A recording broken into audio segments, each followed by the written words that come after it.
Ladies and gentlemen, can I please have your attention?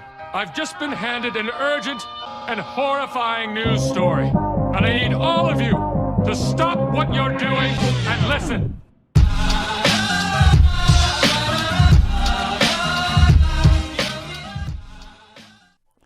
What's going on, ladies and gentlemen? Welcome to the Truth to Be Tatum. So at the very beginning of the show, I'm going to talk to James T. Harris. Some of y'all know who James T. is on 550 KFYI in Phoenix.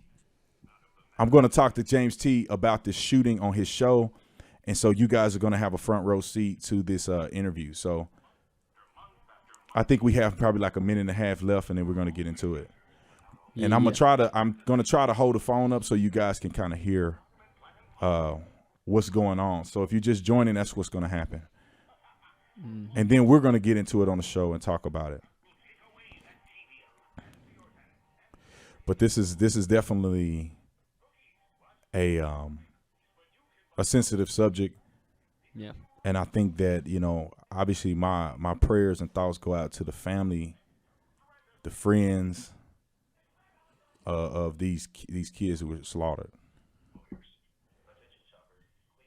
So I mean, y'all pray for these people's families, because I'm upset about it, and it ain't even my kids.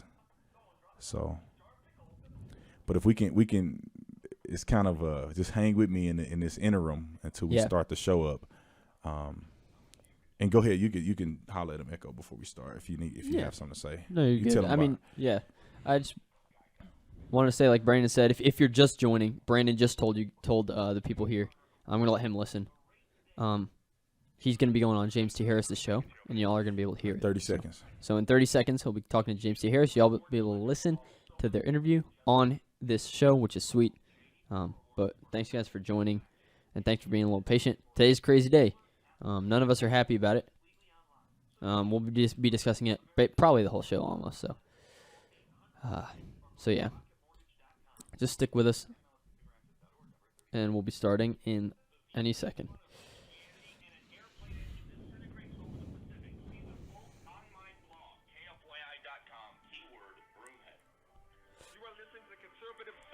I am the ringmaster, James T. We're just experiencing another tragic day in America. There are now 17 dead in Florida. The numbers are all over the place, my friends, as far as who's injured, how many are dead. It continues to rise. We had a gunman who went into a high school that he used to go to, and he started to shoot and kill his former classmates and a few teachers. We don't have a motive yet. The shooter is in custody, but we're sitting here, we're watching images of children, or I should say students running. Can y'all hear Brandon's the phone? Of students, make sure you have the speaker on it. I don't know what speaker on the phone is. In triage. I mean, if you're following, y'all are asking where was the shooting? The shooting was in Florida. It was at a school. In the classroom, when the gunshots are going off, you hear the kids screaming. It is like paralyzing fear. Having been a former teacher, having gone through these drills, but never having to experience something like this, I can't imagine. But still, what we're watching is horrible. I want you to know in the 5 o'clock hour, we're going to open up the phone lines. But right now, I have on the phone a gentleman who used to be PD. Pima County. He's also a former SWAT member. Brandon Tatum, welcome to the circus. Thank you, James, for having me. You know, Brandon, you have experienced this. I should say, it's SWAT. You've been in some high emotional situations. Clearly, first responders are prepared for these type of events, but are they completely prepared for the aftermath? Oh no! To be honest, I mean, you can't simulate this. You can't recreate this in a training scenario. This is the worst case scenario for any person in law enforcement. I've been there, done that with the training. I've had some emergency calls reference an active shooter before. Thank God it ended up not being so. But I mean, this is the worst case scenario. Not only are you have this feeling on the inside about children possibly dying unjustifiably, but you also have this level of fear that you are going to go into a school and you're going to forget about your family, you're going to forget about everything else, and you have to address the issue. This could lead to your death instantaneously, and it's something that is just fearful. As a police officer, you become fearful, but also with the training experience and adrenaline, I mean, you go into warrior stage and you go into warrior mentality, but this is terrible, man. And I could not imagine watching young kids with bullet holes in them dying, bleeding out. Some of them you can, some of them you cannot resuscitate. It has to be a horror show that a lot of these police officers and students will never, ever live down and probably won't recover from. Brandon, you brought up a point about having to go into a situation like this. So one of the initial reports were that the suspect possibly planted explosive devices in the school. What is the procedure in a situation like this? How do the police or first responders, how do they address that issue? Well, initially, man, you got to go to stimuli as you are en route to stimuli, which means that when we show up on the scene, we try to have a level of planning, but there's not much planning going on. We have to go in and eliminate the threat by all means necessary. So when the first officer get there, maybe first two officers get there, then you have to just take action. And while you're going through the building, you are checking for signs and symptoms of some type of secondary explosive or anything like that. But you know what? At the end of the day, this is like a war zone, and you are willing to give up your life and possibly being blown to pieces to go and save somebody. You don't have time to sit around, to pre-plan, to make sure there's no explosives before you go into a situation like this. You have to go in and save lives. Now, if there's no gunfire, if there's information that the kid is not in the facility, you can possibly take it a little slower. But as a police officer, you are going to risk being blown to pieces, being the first one in. Hopefully everybody else can figure out what's going on and be able to divert their tactics. But it's troubling to think that this is going on in our country, especially from young people. You have a lot of these schools, because of students in the past, you have police officers, you have liaisons in the school. And I do believe that they had some at this school as well. What role would they play in this type of situation? I think that the expectation is for them to be on the offense, for them to be somewhat of a mitigating force when someone comes into the school, where you don't have to wait 2, 3, 4, and 5 minutes for SWAT team and police to. Now, I'm gonna tell you this: SWAT team responding within 2 or 3 minutes is almost unheard of, unless a department has a full-time SWAT team. So most smaller cities don't. So you're talking about maybe a 5-minute or more response time from the time that we receive the call, from the time that you can suit up and gear up and get to the scene. So it's something that I think I just lost train of thought right there. But can you repeat the question to me? So, Brandon, let me set it up like this. And we're speaking to Brandon Tatum, a former SWAT team, former police officer, and just recently transitioned out. There was a liaison officer on site there, and of course he's there before SWAT team ever gets called out. As an individual, if you're in that position, what would your role be? What would your job be? It'll definitely be to communicate to everybody else around what's going on. There's an active shooter. Try to identify what location. You have to try to be, I guess, the first one there to tell people to shut down the school. Try to give some direction while, attempting to find the threat and eliminate the threat. But you know what? I honestly believe that we need more than just a police officer at the school to mitigate some of these incidents, because the police officer who's at school is the target. If a person who comes into the school, they're going to make sure they know where the service officer is so they can go around them. They know that they hang out in the office. They know that the officer's in his car, or they can find out an easy way of knowing where this person is at so they can go around that person and have damage done. I think we need more than just that. We need some undercover people in the school, whether it be school staff, whether it be janitors, who can be armed, concealed carry in case something like this happens. Because if a person is going to be tactical about it, the first person they're going to go after is the police officer. If they can eliminate that one person, then they can go throughout the school and just run amok. So I think that it is good that you have at least a police officer there, but we need more resources consistently in these schools. Therefore, we can defend ourselves in a diverse manner. Brandon Tatum, I want to thank you very much for giving us some time this afternoon. And I think that moving forward, that will be part of the discussion about how to combat this new plague. I think this is the third school shooting in 2018. We're halfway through February. We've already experienced 3 of these. So it's something is going to have to change. Brandon Tatum, thank you very much. Thanks, James T, for having me. Appreciate it. Now, my friends, I just as Brandon was talking about this, hey, thanks so much, Brandon. All right, thank you. All right, take care. Bye-bye. Bye-bye.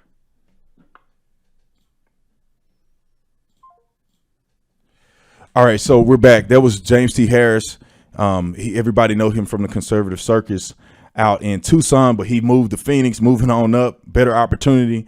He's a great guy, but his show is called The Conservative Circus with James T on 550 KFYI in Phoenix. So y'all can go check him out. He's definitely a good person to hear from, good conservative person with a lot of knowledge, and he got a lot more experience than I do. And hopefully me and him will work together in the future. But let's get into this real quick. Let's get into this because I made a video earlier about my feelings about this shooting. First of all, I want to say that this is a tragedy. I mean, you got 16, 17 young people, and it could be more. There's kids who are probably going through surgery right now that are probably in critical condition. They could die later on, or hopefully we could pray that they survive. But this is a tragedy, and this is something that is preventable. It's preventable. This is like drinking and driving. It's preventable. Now, let me tell you this, and I'm going to compare it to drinking and driving to a certain degree. When I say preventable, I mean that there are people who are accountable for their own actions. You don't disband vehicles because drunk drivers get into vehicles and ram in and kill people. That's like you don't disband guns because a crazy deranged person decided to go shoot up the school. And I think that that's something that we need to understand. And I'm not saying that we shouldn't have gun control to any measure, that people should be running rampant. What I'm telling you is that gun control is not going to stop something like this from happening. Listen, my gun is safe at my house. My gun that I carry on me is safe. It won't do nothing until I make it do something. Mm-hmm. The problem is that I'm a sane person and a responsible person. So you can best and rest assured that my gun is not going to hurt anybody that I don't intend to hurt. The problem is that we have people with mental illnesses that get attached to these guns. We are not dealing with the core functionality of this issue. Mental illness, parenting is the reason why this happened. Y'all can say what you want to say. People don't want to tell the truth. You may want to feel passive aggressive about it because the parents are probably just as, disturbed as some of these other people. But you as a parent, you know when your kid is crazy. This kid didn't just randomly wake up one day and say, I want to shoot up the school and make bombs and do all this. This kid was crazy. Now, you sorry parents that don't pay attention to your kids, letting them just run amok and do whatever they want to do. Little Johnny want to get mad at you, slam the door, go in the room and play video games all day, and you let him do it. Kick the door in and tell him to turn the video game off. He need to come sit in the living room with everybody else. But you too afraid to do that. You don't want to be mean to him. And then little Johnny go shoot up the school and you wondering what happened. Y'all know what it is. The law enforcement just said that some of the stuff on his Facebook, his social media is troubling. Now you tell me that his parents don't know that he's doing stuff like that on social media. What are y'all doing at home? Then he goes, gets a firearm, takes it to the school, and start blasting people. You don't just lose your heart overnight. You don't lose your mind overnight. I guarantee you, as sure as I'm sitting here, supposedly he threatened kids at the school last year. Where are our parents at? Where are you parents? And I'm not saying you need to go to jail for this, but what I'm saying is that you are partially responsible. How do you not know that your kid is crazy? I have a 7-year-old. I know when something going wrong with my kid, I can look at him and tell. He has my DNA. He's just like me. I know something going wrong, I'm going to address it. You know something wrong with your kid, but you just tuck your tail and you just pass it around and, well, I don't know. I don't want to make him feel uncomfortable. No. Then he goes shoot the school up and now you look even worse. Now let's get off the parents. Let's go to the kids themselves.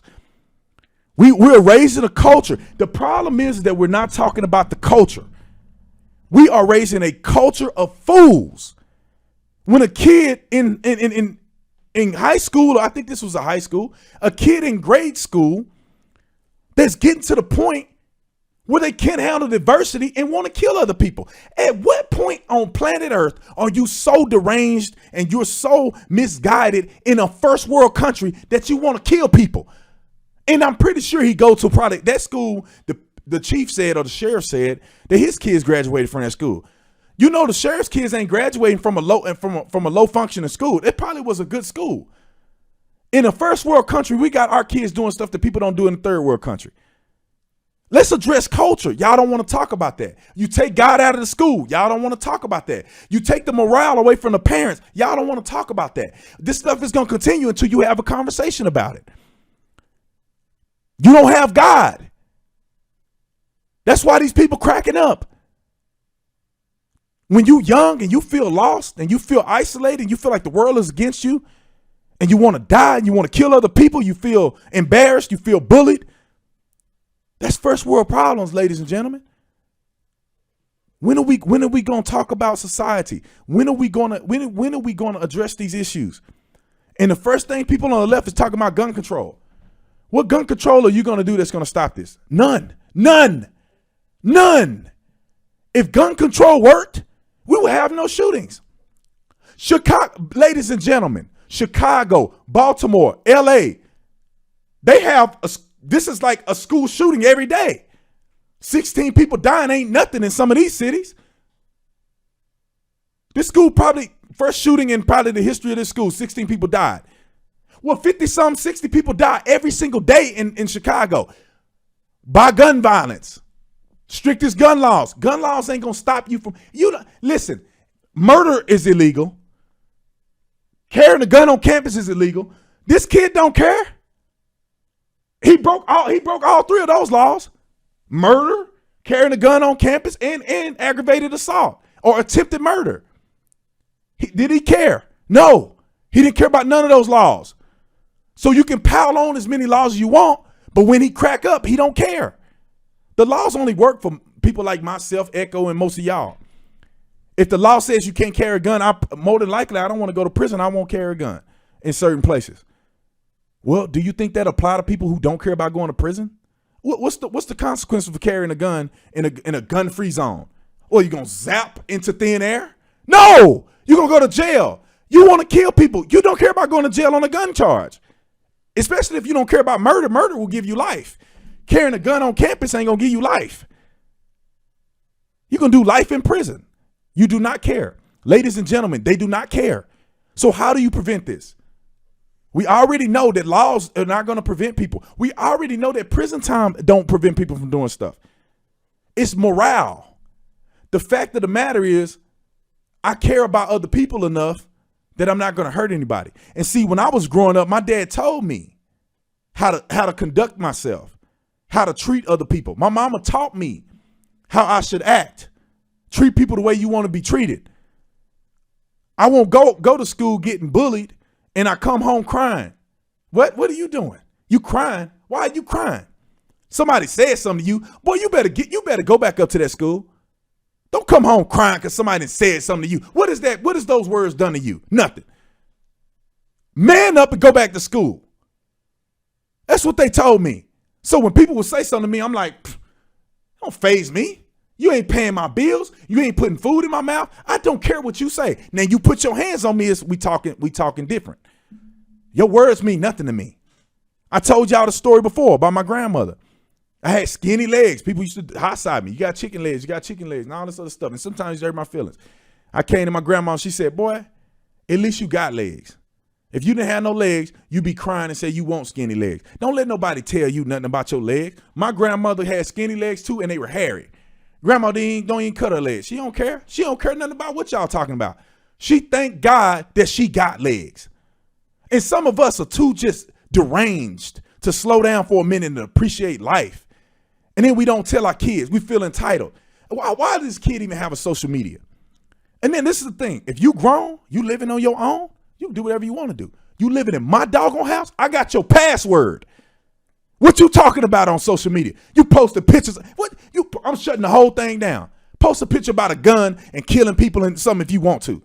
I'm going to beat you and then I'm taking your stuff away. See, a lot of times I didn't get in trouble because I was afraid of what my dad would do.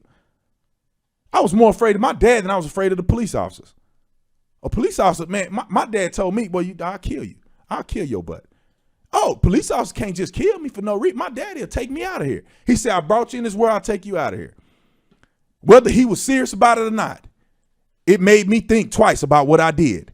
And therefore, nobody else has to do my parents' job. The teacher don't have to tell me nothing. My daddy already got it in my heart before I got to the school.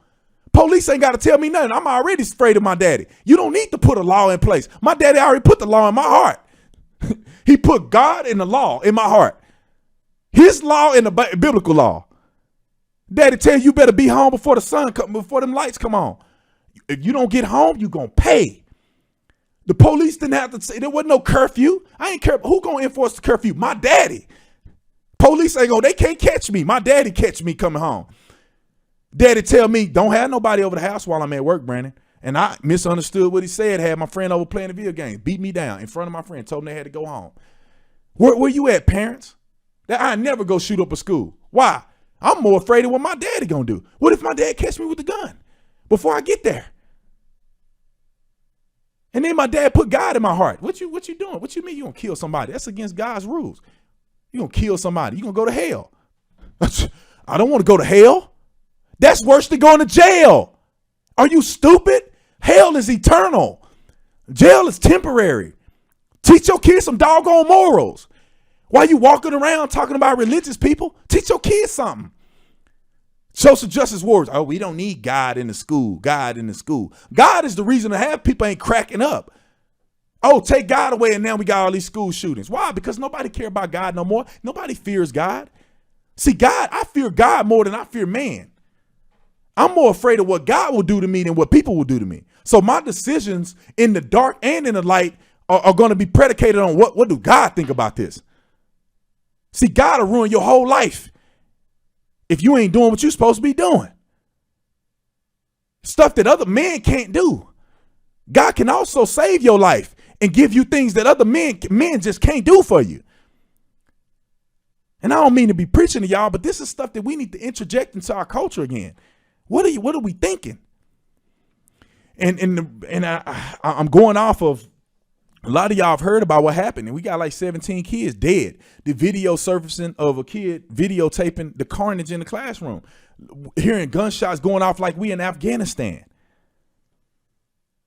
When are we going to do something about this? My solution to the problem. See, I don't want to talk about a problem unless I have a solution. My solution to the problem is that we need to have armed people in the school. We need to have teachers that, listen, tell me this. Why on planet Earth would you want to teach when they don't pay you nothing and they ain't helping you? You are a sitting duck. You're going to go in there and make dang near minimum wage, and then you're susceptible to getting murdered by your students because nobody's there to protect you. When little Johnny act up and you tell the principal, little Johnny is acting up. Oh, let's give him some remedial. No, little Johnny got to go. You threaten somebody, you out. You threaten to kill somebody at school, you gone. You're gone. Yeah. We start doing that, I bet these parents will start acting like, oh, you better not go threaten nobody because you ain't going to go to school. What I'm going to do with you if you don't go to school? That's it, man. You threaten somebody, you gone. You out. We send you to counseling at home. Your parents take you to counseling. You are off campus. You show up on campus, police are coming immediately. But we too cowardice as a nation of cowards. We listen, ladies and gentlemen. Go ahead and get mad at me, but I'm going to tell the truth. We are raising a generation of cowards. We are a cowardice nation. There's only a select few people who are brave. A lot of everybody else are just cowards. We let our politicians run over us. We let people get away with murder. What are we doing as a nation? Somebody say you're racist, you stop talking. No, I'm not, and I don't mean to call you a coward. I know it's calculated, but you get where I'm coming from. Some of you guys are not, you just calculated. But some people are cowards. I think these people who are head of administrations in the school system are cowards. Why can we not be more aggressive when it comes to stuff like this? Listen to me. If the kid act up, we need to have stricter penalty. You out. Go home, do whatever you got to do. You ain't coming back to the school acting up like this. If you having trouble, you need to go to an alternative school where they have maximum security and they have all these other things that they can help you with and baby you and do whatever they need to do. But you don't need to be at the school with everybody else until you get your act together. Tell me how I know. Alternative school changed my life. I got kicked out of school my senior year with a scholarship to the University of Arizona. I was a knucklehead. Teacher said something crazy to me and I went off. And I got kicked out. I said all kind of stuff to that teacher. And I was willing to fight her at the time. Honest to God truth. And I got kicked out of school. Thank God I found Jesus. But I got kicked out of school and I went to alternative school. I had to wear uniforms. They give you pencils that's this big. You got to go through a metal detector. You can't wear a belt or they make you take your belt off and send it across the thing. You sit in these isolated classrooms where they got a lot less teachers to student ratio. I mean, a lot less student to teacher ratio. You in a maximum facility. You get no privileges, nothing. You in school jail. Man, that was horrible. That was horrible. That made me feel like, man, I ain't never acting up again. I don't ever want to go through this again. But nowadays, they just baby you and send you to the counselor's office. Within the general population, they send you to special education classes. No, man, no. Your mom and them need to be saying, something ain't right with my kid. Y'all need to help me. Now, I'm not saying she didn't say that, but they better have said that. If they haven't, man, they failed all these other kids and these other parents. Don't be ashamed. Your kid crazy, man. Get your kid some help. Don't be walking around feeling sorry for yourself. Your kid is crazy. Get the man some help. Get the little kid some help, man. Maybe you need to change what you're doing. You know, and let's talk about mental health for a minute, because you've gotten out the angry part of how I feel about these things. But we need to really be, conscious and checking on these young people, because this kid may have in his mind a legitimate reason to not want to live anymore. And you need to keep an eye on these kids, because kids can be mean. And if your parents are too cowardice to teach you anything, then it's going to affect you. And when you isolate yourself, you go in, you by yourself, nobody talk to you, you don't talk to anybody, it can be harmful. It can be harmful. Tell me how I know. You think seeing dead people every day and seeing the worst of our population, worrying about dying and living and have your own personal problem, you think that stuff don't get to you? You think you don't get to a point where you isolate yourself and you start thinking about your life? And you start thinking, man, I don't know how much longer I want to live. I don't know. I don't want to live and I don't want to die. Now, I've thought of that before. Now, see, we need to be honest. See, some people may not have thought of that. They're like, oh, Brandon got the perfect life. He just thinking this. It's like, man, no, I've been there. I've been there to where I thought about it. I ain't planning on killing myself, but I thought about it. You can get there. Anybody can get there. That's why you got to watch out for people. You got to make sure that you're checking on your kids, checking on your friends. When you see they're not answering the phone anymore. They're starting to get to a depressed state. They don't talk to people. They're in the room by themselves. Go talk to them. Go do something about it. Don't sit here and wait till they didn't kill themselves. I was going through a really hard time as a police officer at a certain point in my career. And I just quit answering the phone. I didn't even answer anybody. My daddy flew out there. They said, "Oh, you don't answer the phone? We gonna fly out there then. We ain't gonna keep guessing. We gonna come out there." My dad and them came out there, and it wasn't bad. And I just wasn't, I was feeling alone. I was feeling isolated. You know what I'm saying? People dealing with the worst of the worst. I had no family in Arizona. I had nowhere to go. I didn't trust nobody. Didn't talk to people. I didn't like to deal with people outside of work. And a lot of people, I had friends that cared about me, and they would call and they would check on me. "Hey, I'm just checking on you. How you doing? How you doing, man? You doing all right?" But we need to start doing this with people in our lives. There's a whole bunch of people that thought about this stuff before. Some people have gone through with it. I've seen with my own eyes. I've seen young people kill themselves. I've seen all the way from young people to veterans in wheelchairs that's offing themselves. And this kid, something went wrong.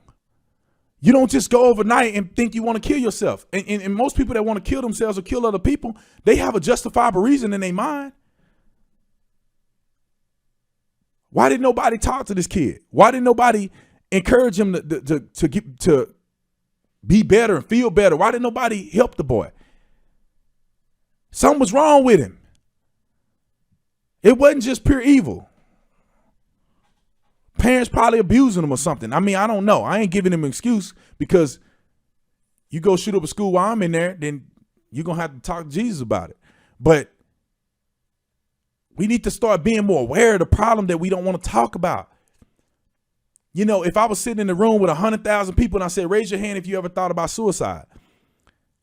Out of 100,000 people, I think about 5,000 or 6,000 people probably thought about it.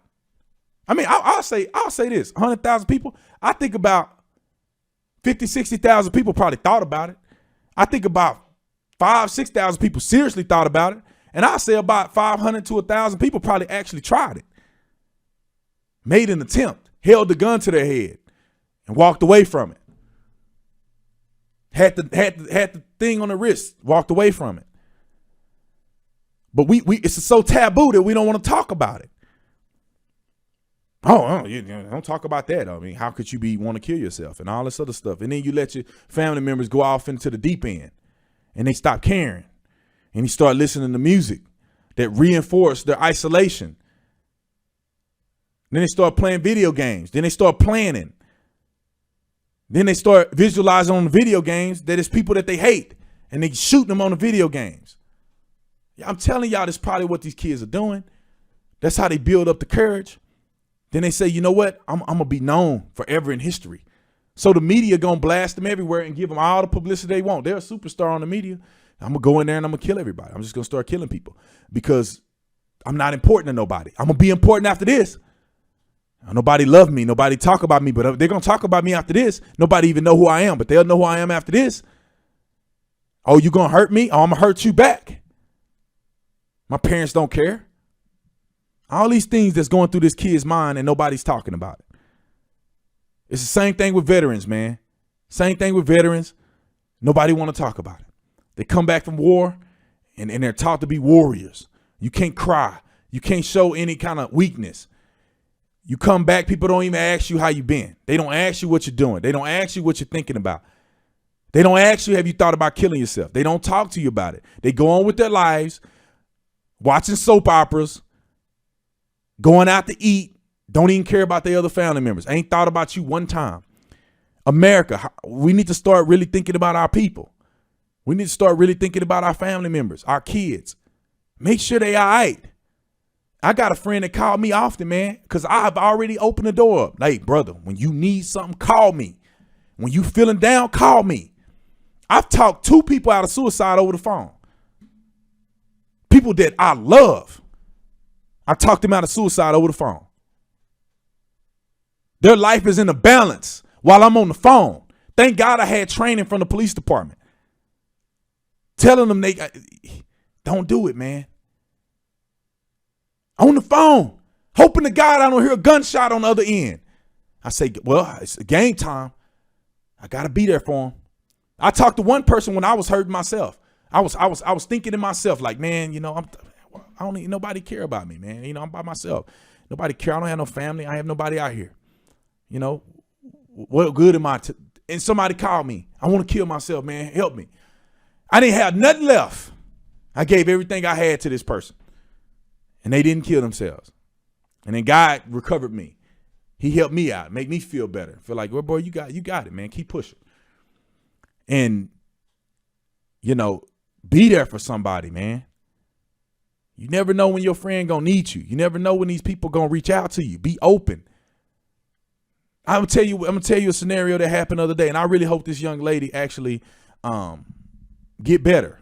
You know what I'm saying? I was at Whole Foods getting some groceries, and I drove out the parking lot, and it's a young lady, looked like a healthy, normal young lady, sitting out with a sign in her purse and everything, sitting on the corner. Now, see, I deal with people every day when I was a police officer, probably millions of people. So I can pick up on what's going on with people. Pull back around, I saw it. First thing I saw in her face, I said she was a heroin addict. I can already tell. My stepdad died from heroin. I have revived people from heroin. I've seen multiple people from heroin, thousands of people. I know what heroin addicts look like. And I didn't have any money on me. I took some of my groceries, some stuff that she don't have to cook, and I gave her a little something. But you know what else I did? I talked to her. I encouraged her. I told her everything that I could think about that will give her encouragement. Didn't know this person from Adam. I gave her a hug and I said, you are loved. Know that you are loved. You're going to make it out of this. You got to quit hanging around those same people though. They're going to get you relapsing. Come out of it. She told me she was recovering. I knew she was using still. See, when people tell me I'm clean 2 or 3 weeks, that mean they still using. I've been clean for 3 or 4 months. That mean that they just hit the pipe or they injected maybe 2 or 3 days ago, maybe a week ago. When they say they out for a year, that mean they hit it within a year. So I know what it is. But you know what? Maybe she wanted to kill herself.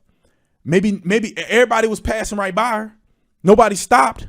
All these people with all this money coming out of Whole Foods and their Ferraris and all their nice cars. Nobody stopped to at least see a story. I asked her, what's your story? She said, oh, my boyfriend kicked me out because I don't want to do drugs or whatever. And I know how to interpret that. What that means that her and her boyfriend got into it. They're both drug addicts. Something went wrong. She want to change. She want to get out of it. So she go and beg because she want to get out of it. And even if I was wrong and she didn't want to get out of it, me showing love to her and showing her that she's loved and somebody at least care enough to stop and talk to her probably will change her life. I think I beat a dead horse. So this is what I want to do. We're going to do rapid questions. We're going to run through this rapid question thing real fast. Dang, I left my cup. Oh, it's right here. I got some. So if you guys have questions, put some emojis in front of it, put 100 in front of it, put some emojis before you ask the question so I can know that it's a question.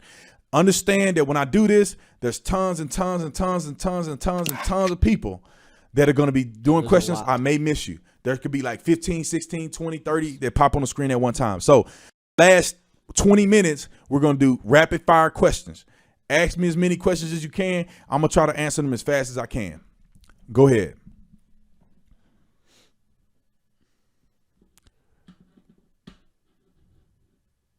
I'm not going very fast. Somebody said, what about praying? Explain praying. Essentially, the person that asks, why are you praying when there's 1,000 people starving? Okay, where is your God? Okay, obviously, we live in a country that explains to you where God is at. We live in a country where people ain't really starving in America. They may be hungry, but they ain't starving. They can get off their behind and go get a job. Some people are struggling, very small amount. Most of us are living in so much wealth that we can give it to the world. Now, people are accountable for their own actions. You elect who you elect. If you starving because you elect a dictator, that's on you. I'm not saying it's all on you, but what I'm saying is that some of those things don't have no direct reflection of God. And you got to think about this. God isn't that much concerned about your life on this side as much as your eternal life. You may live poor your whole life here, but what's going to be greater, living here or eternal life?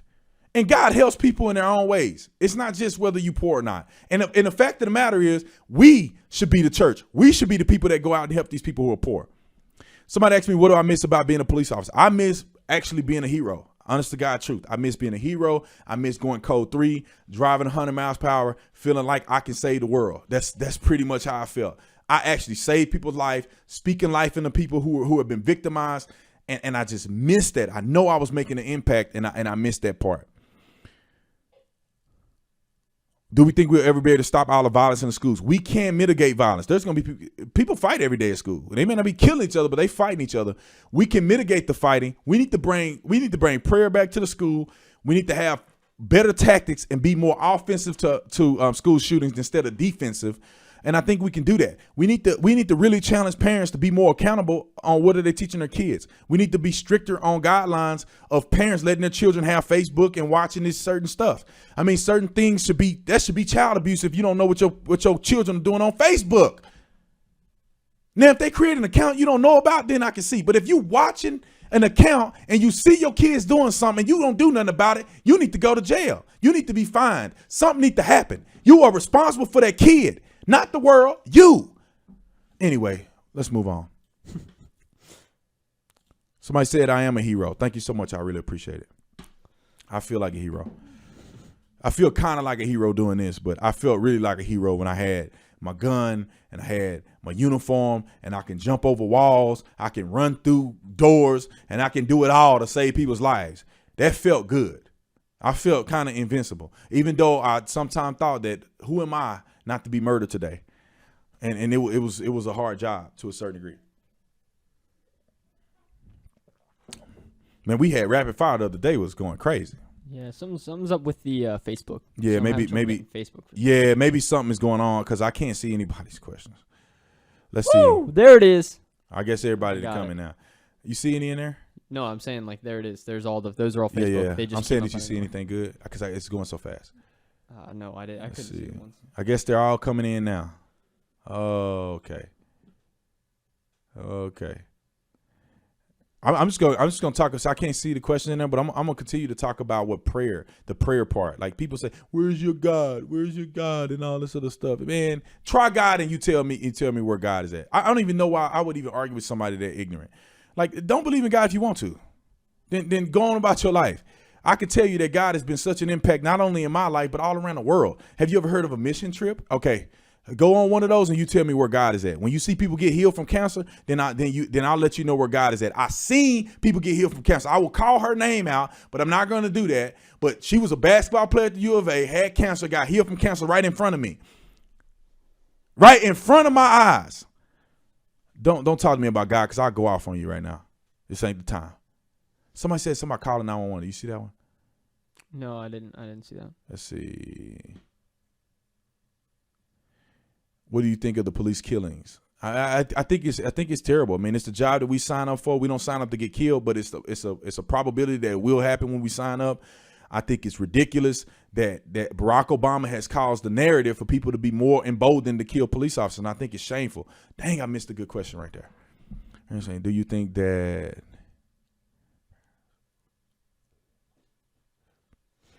Do I think that parents that don't believe in punishing their children should have kids?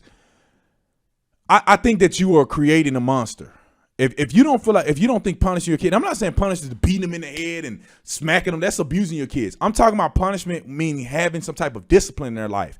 I spanked my son probably twice with my hand on the butt. Pow, pow, pow. I don't have to spank my son ever again. He's 7. I don't think I've popped my son in years. See, I understand that that's what he needed to get the ball rolling. Now I can look him in the eye and say, boy, don't make me go there. And he understands that he won't do it. You got to understand, you got to know your kids. When he act up, I tell my son, I say, if you lie to me, I'm going to get you. That's when you're going to get a whooping. You lie to me, you're going to get a whooping. If you mess up, I was a kid. I was messing up all the time. You do something, we're going to talk about it. It's going to be consequences, but I ain't going to whoop you.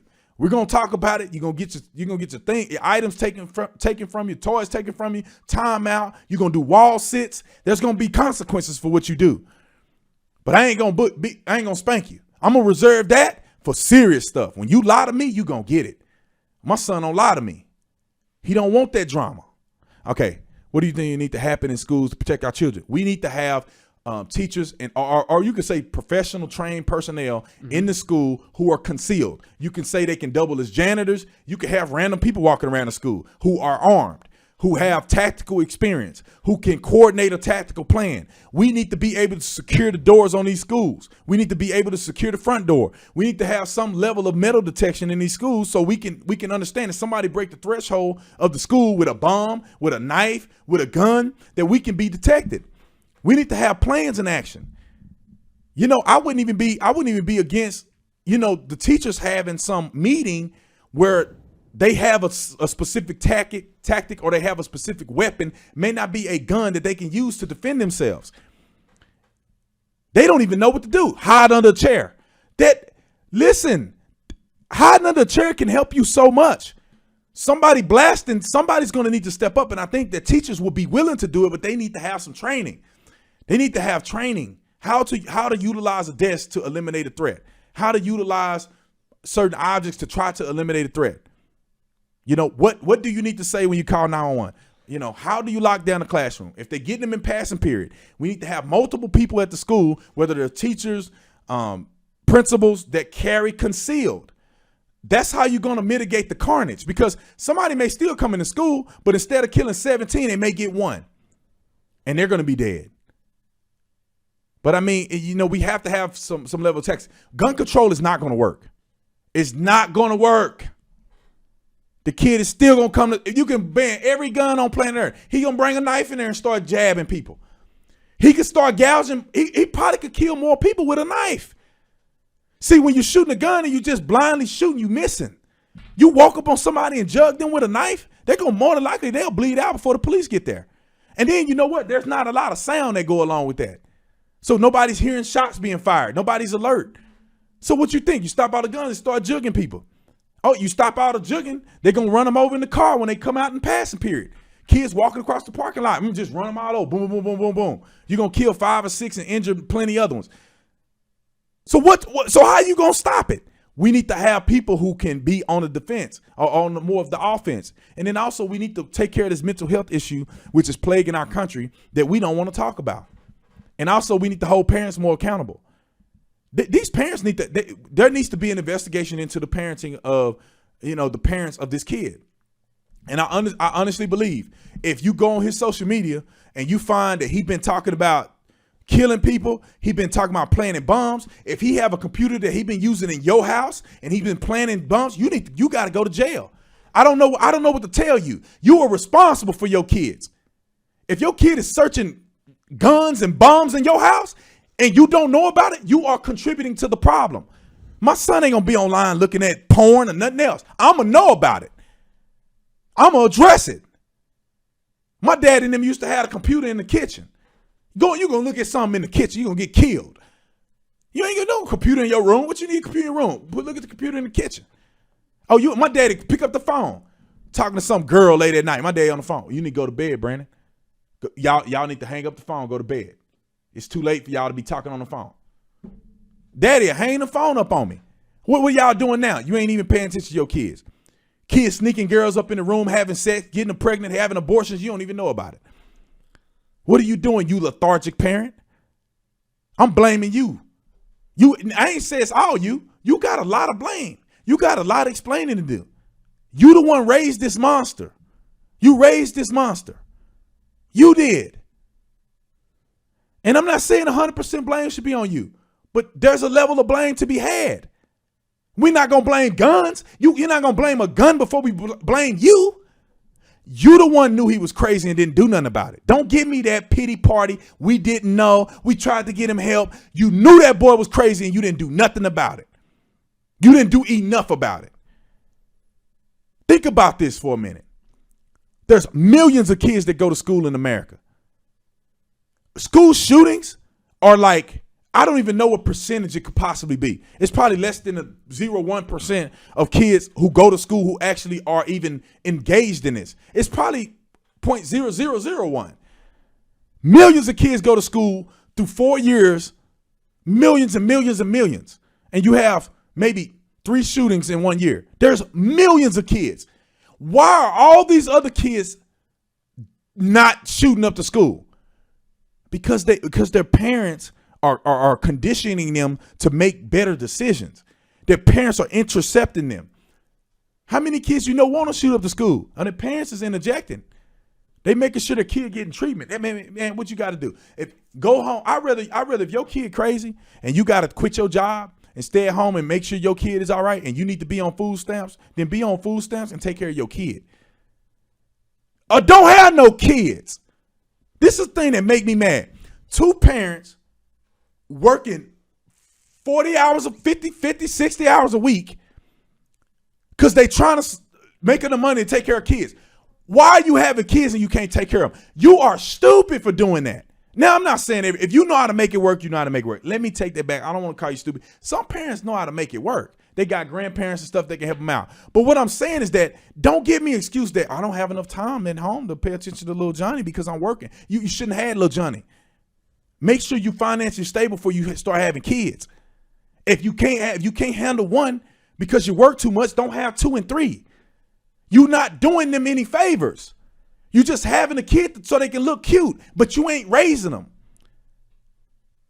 And it frustrates me because I see people doing this all the time. They go, I ain't got time. They frustrated. They don't know what to do. They got too many kids. They can't talk to little Johnny, want to kill himself. Oh, the other one is a whore. This kid over here don't know what he doing. And y'all don't know how to manage them all. Why? You done had too many kids. You wasn't thinking. That's your fault. That ain't society's fault. It's your fault. Nobody told you to have that many kids. You should have waited till you were in your 30s. You the one want to take it down that route. And then you can't take care of your kids because both of y'all got to work tooth and nail. See, and you mad at God and you mad at conservatives. You mad at women who want to stay at home with the kids. Women who want to stay at home with the kids, they making sure their kids don't do this stuff. They know their kids. The babysitter don't know their kids. They know their own kids. The babysitter ain't talking to their kids when they're not around. They talking to their own kids. I'm just saying. Now, I want to clarify something because I know somebody got mad at me before and I had to, kick them off my friend list because they didn't got in their feelings. Let me make sure this is clear. Two parents working hard to take care of their kids ain't an issue if you know what you're doing. If you don't know what you're doing and your kids are suffering because you working too much, don't blame nobody but yourself. Don't blame society. Don't blame the school teachers. Don't blame nobody but yourself. At the end of the day, it's your fault. It's your fault you working that hard. Don't blame the government. Don't blame anything because you could have not had kids. You the one decided to have kids, not the government. Don't blame nobody. Don't blame your teachers because some people decide that they're going to have one parent stay home with the kids and one parent is going to work. They made that decision before they had kids because they didn't want their kids to be raised by some strangers. Don't get mad at them. Don't get in your feminist mode and say, women shouldn't be at the house. Somebody need to be there and watch these kids because nowadays TV is watching these kids.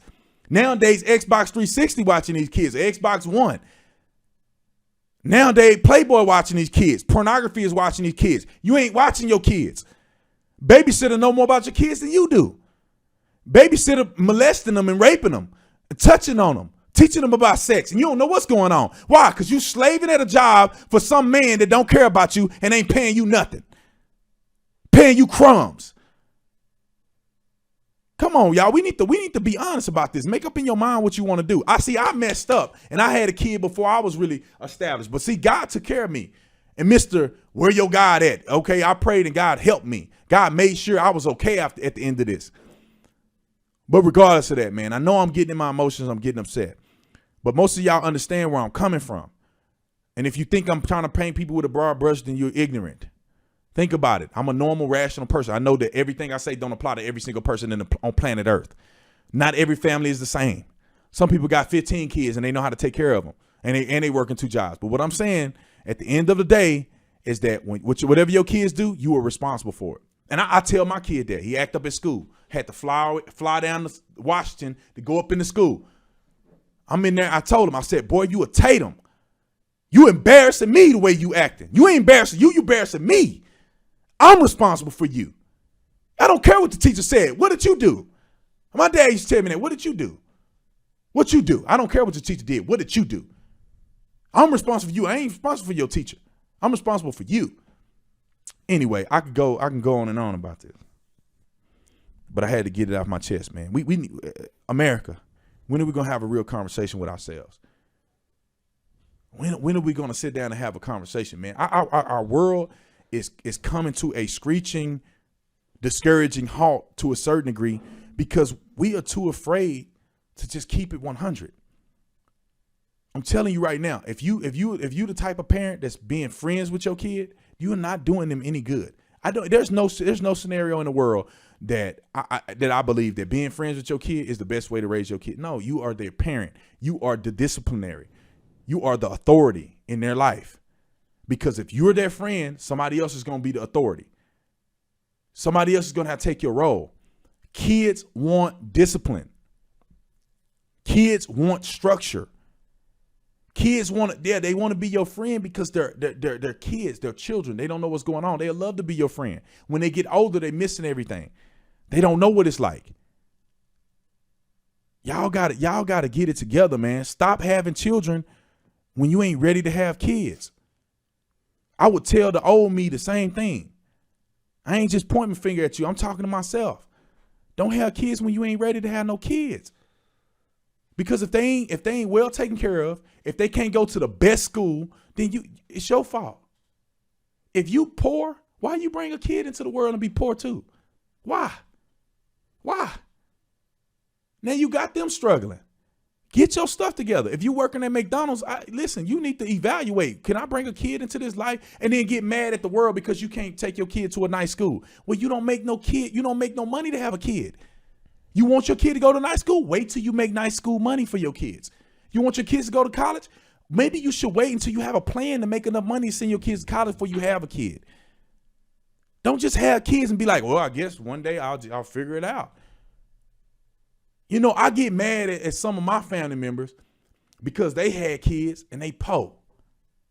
And then some of you would call them poor. When I'm talking about when you got roaches, when you eating top ramen every day, when you ain't got no money, you wearing the same clothes every day, you poor. Your whole soul feel bad. Why you bring a kid into that? Because you horny? Because you want to make love? And you bring a kid and you ain't even loving him. Then you have a kid, you don't even know his daddy. He don't know his daddy and you don't know his daddy. Now the kid lost. When are we going to start taking accountability for our own stuff? I don't want to hear you blame society, man. I'm sick of that. You know, society is wrong. You know, they doing this to me. And then the man is out to get me or so and so and so and so. Man, it's your fault. Your fault, man. I look in the mirror and everything that I did, there were people who contributed to it, but at the end of the day, it's my fault. If I didn't make it to the NFL, it's because I didn't work hard enough. I should have left University of Arizona, went to another school. I could have made it, but I made decisions that got me in the particular position that I was in. And I think it all worked out for the good. I'm kind of glad I didn't play in the NFL because I think I can make more of an impact where I'm at now. And maybe I would have been a social justice warrior in the NFL. But at the end of the day, ladies and gentlemen, like, let's take accountability for our own actions. Mm-hmm. You know, people are commenting, walking around with man, I'm going to tell y'all this and I'm going to get off here. When I was a police officer, a lot of my stress and depression came from stupid people. Like, literally looking at people who waste their time being a victim all day. I used to literally go around and I see somebody, oh man, the government ain't doing nothing for me, and they got an Obama phone. I'm like, bro, your phone is free. I paid $700 for my phone. Oh man, somebody being negligent, they fall or they drunk driving, they get hurt and they go to the hospital. You go up there, they got EBT and freaking access. And you like, bro, I can't afford to be irresponsible like you because if I get hurt, I got to pay for it. You don't care. You are the scum of the earth. I used to watch people shoot drugs up in their arm and they want people to feel sorry for them. Like, why do I need to feel sorry for you? You the one injecting drugs. I can take a hit of that heroin if I want to. But I made a decision that life ain't just about me. You know, I don't understand. Ladies and gentlemen, I don't understand. Take the rig out your arm. That's your fault. Don't blame nobody but you. You know what I'm saying? I told y'all a story this morning about racism. A guy yelled at me and said, die, MF. I don't know if the man was racist or not, but I had 3 decisions to make. I decided whether or not it was racism. I decided I was going to pray for the man because he must be crazy. And then another thing I decided is that how does this affect my life? Which it affected my life 0. Take accountability for your own actions. Be responsible for your own life. Stop blaming other people for your shortcomings. Happy Valentine's Day. I'm gonna say a prayer and I'm out of here. Can we respond to some guy that's been on? I just want to give him a little nothing bad. I want to tell him a story. Is he trolling or small story? No, he's just asking questions such as, "Where is your God?" You know, he wants to know, and I think that it's important that this guy understands. I typed it in the chat, but I don't think he listened much. I'm telling. Let me explain it before you say that. And I, by all means, I won't let you get at him. But a fool says in their heart that there is no God. Only a fool. Like, where is your God? Where is your no God? Well, you know, what are you doing with no God in your heart? Where's your no God at?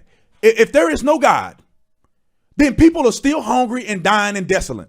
What is that doing for anybody? So, you know, it makes me mad when people say that, because the fact that you're alive and you can type on this thing is a testament that God is working in your life. Why are you worrying about somebody else? Look at what God has done in your life. You too busy worrying about somebody else. You can't see what God has done in your life. If you are on this computer right now, that means you got enough money for internet access. You got enough money for a smart device or a computer of some sort that you can type on here. So take your social justice warrior wannabe self, take the money that you spend on this computer looking at my show, and go feed somebody who hungry then. That's the God. That's where God is at. He's employed people to go help other people. If you too stupid to help somebody else, that's you. Don't blame God. He's giving you the ability to go out and do it. Do one person at a time. You're not gonna feed the world. Go out and feed 1 or 2 people at a time. That's where God is at. Y'all too busy worrying about other people, and you too busy worrying about disproving God, when God is showing you and giving you the resources to do exactly what you're telling him to do. All right, go ahead. All I want to say is simply this. You ask, where is God if all this bad is happening in the world? And I say this. God created man. This is what Christians believe. This is what the Bible says, okay? God created man in order to be with God. God sinned. Now we were separated from God. Man okay? sinned. Yeah, what did I say, God? Yeah. Man sinned. I know what you meant. Yeah, he knows what I mean too. And we are separated from God, okay?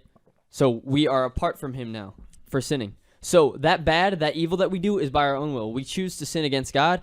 And that's our fault. You know what that choice means is that we deserve death. So therefore, as soon as you sin, you're gone. You're done. You deserve to die and go to hell. That's what the Bible says.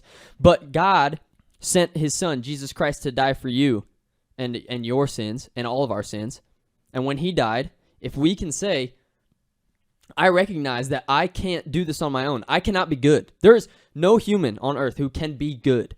Right? What Christianity says is Jesus is the only sacrifice that is sufficient to take away the sins that you've committed. So you can't be good on your own until you say, Jesus was good. He was perfect, and he died for me. And you accept that you can't do it on your own, so God can only save you then. Because if you think that man can be good by himself, you're wrong. Let me interject real quick. The problem that the people run into when they look at this where is your God and all that, you thinking carnally. There is a physical world and there's a spiritual world, and you got to understand that God operates in the spirit world. You got to think that your life here is temporary. The struggling, the suffering, the hunger, the starvation is temporary. Mm-hmm. After you leave here, you will begin to live for eternity somewhere. Hopefully everybody can go to heaven. But I know that there's people that just going to refuse to want to go and want to go to hell. I don't know. That ain't up to me. That's between you and God when you meet him. But the bottom line is that we are so small-minded when we are sitting here saying, where is your God? My God is going to be sufficient in eternity. Right now, it's 20 years, 30 years, 15 years of me being hungry. What about eternity? The problem is that we are so focused in the carnal, physical body and not understanding that at some point we are going to be in the spirit realm. And then, and this is what I want you to tell yourself, Mr. Social Justice Warrior, where is your God, and all this other stuff. When you die, and this temporary life is over, you're going to see God, and that's going to answer your question, where is your God? And then I'm going to be up there in eternity, skating on the streets of gold with a new body for eternity, and I'm going to spend eternity telling you this is where God is at. That's what I have to say to you. I understand people say, well, what makes Christianity right? Well, go try it out and you'll find out. What makes Christianity correct? What I'm saying, you got to read the Bible. Do some research. I'm not telling you to be a Christian. Yeah. What I'm telling you to do is read the Bible and you decide for yourself. You tell me what other religion can give you the power of the Holy Spirit. You show me in another book that you can get the power of the Holy Spirit from another religion. I had it myself. I experienced it myself. Nobody can take that from me. You can rip the Bible up. You can throw it in the trash. You can tell me it was wrong. You can prove to me that somebody miswrote some parts of the Bible. You can do whatever you want. I tell you what you cannot do. You cannot change the experience that I had at Emmanuel Grace Apostolic Church when I received the gift of the Holy Spirit. You cannot change that. So if you want to say these other religions are right or whatever, then go practice them. Go do what you want to do. Yeah. You will find out when you don't have peace and when you don't have, the grace of God in your life, you will then realize that maybe I should give it a try. Last thing I would say about this, because I don't want to argue with people. I don't have to argue with you. I don't argue with people of whether there's a sun or not, right? That thing comes out of the sky every day. It illuminates the whole earth. And then it's the cause of a lot of vegetation to grow and whatever the case may be. The sun is there. I'm not going to argue, is there a sun? You're not going to be able to argue with me with that. Just like you can't argue that there's a God. The fact that the fact that humanity exists shows you that there's a God. Have you ever looked at what an atom looks like? Have you ever looked at cells within the human body? Tell me which animal, which creature is superior to us? Tell me, show me how plants can grow out of the ground and have life. Tell me how animals can act and respond from nothing. These animals are created almost perfectly. How does all this stuff work together? Complete chaotic atmosphere, complete chaotic space condensed into harmony on planet Earth. Find life anywhere else. Somebody find life and you ain't gonna find it. All this space that we can't even understand. How did we get here? Unexplainable until you read the scripture and then you realize, oh, there is an explanation. And your finite mind and your mind that lives and tries to exist without God, you become confused. See, God created science. He's trying to help you understand him better. And some of y'all get so caught up in your emotions that you want to, I got the truth now. I don't need God. No, dummy. God is the one that gave you that so you can understand what's going on. So you can understand how magnificent he is. I know some people get me. I get worked up. I'm not trying to hurt nobody's feelings on this. But all I'm saying is that look at the world around you and you'll see. Read the Bible. Don't listen to what people tell you. Read the Bible and have a relationship with God. And then that will answer your question, where is your God? It will answer your question.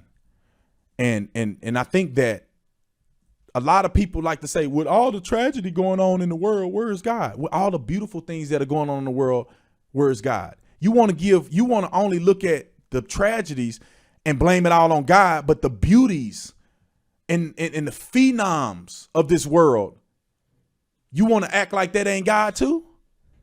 You can't have your cake and eat it too, buddy. There's bad stuff that go on in this world, and there's things that are miraculously beautiful.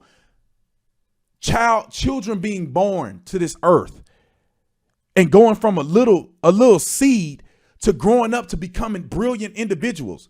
That's beautiful. People in this world have so much privilege and technology. We've traveled to the moon. That is beautiful. If you ever get out of your mind and get out of your safe space and go out into nature, look at how beautiful nature is. Look at how we all work together. And that's beautiful. That's God too, young man. a young woman, whatever you are. The fact that you can look out two of your eyes and see and hear, sense of touch, smell.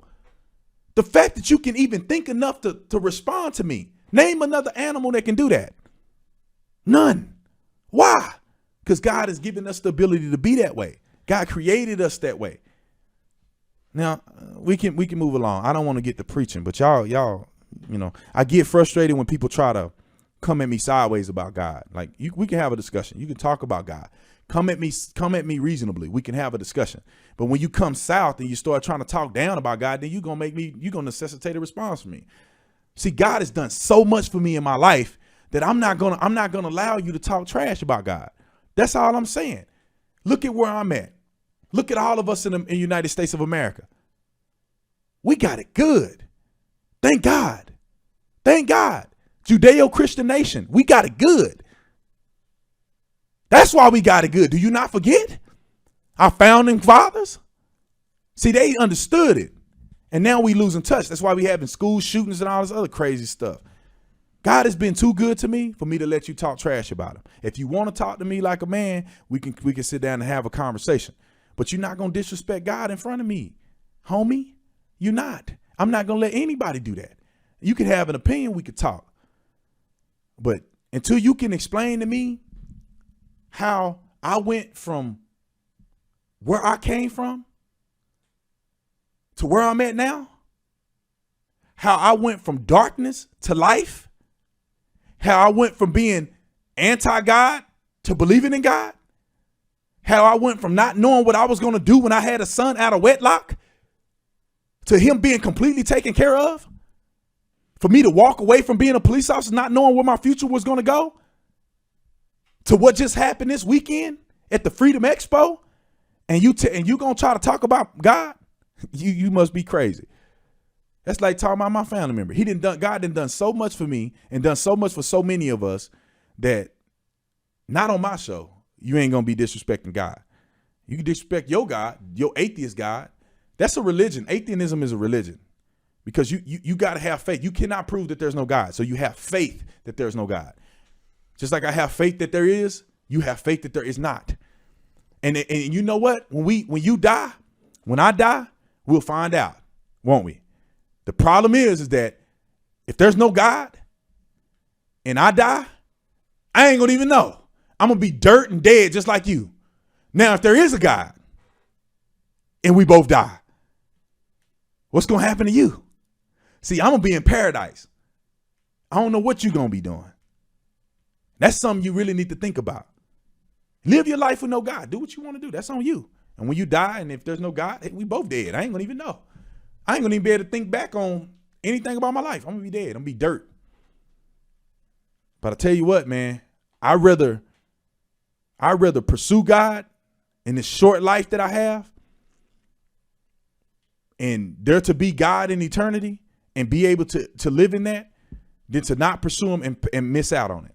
Why? Because 30 years of me wanting to be self-righteous, 30 years of me feeling mad at the church or whatever. I don't know. Most atheists are people who got hurt in church.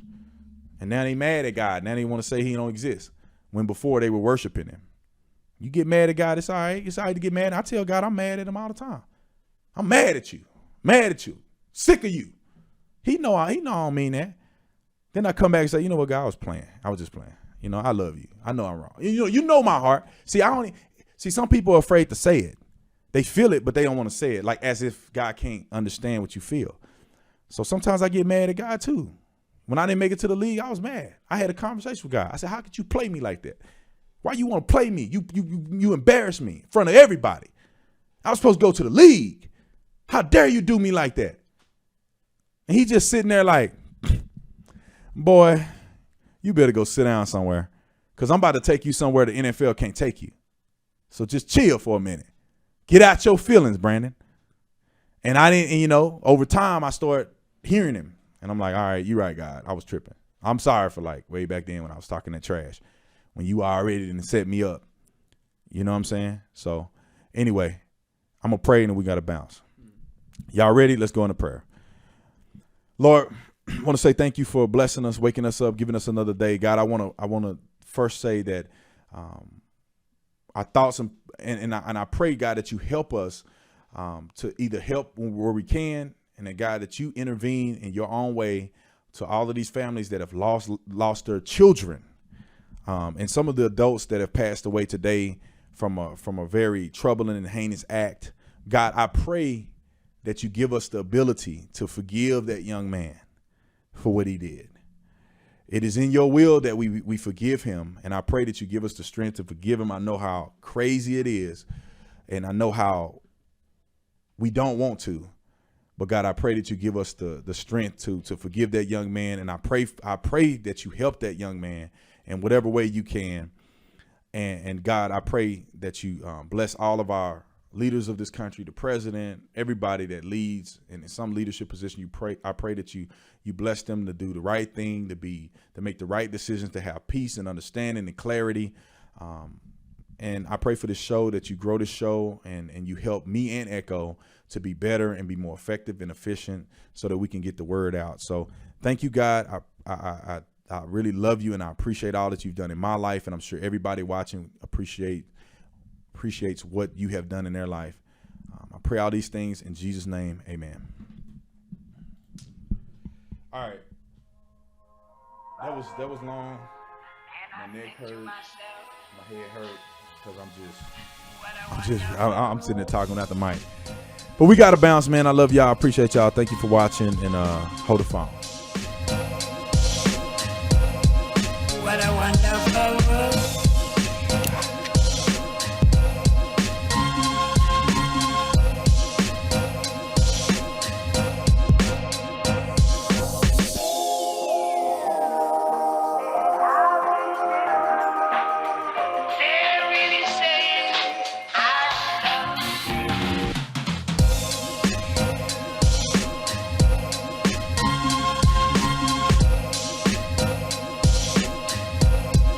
What a wonderful world.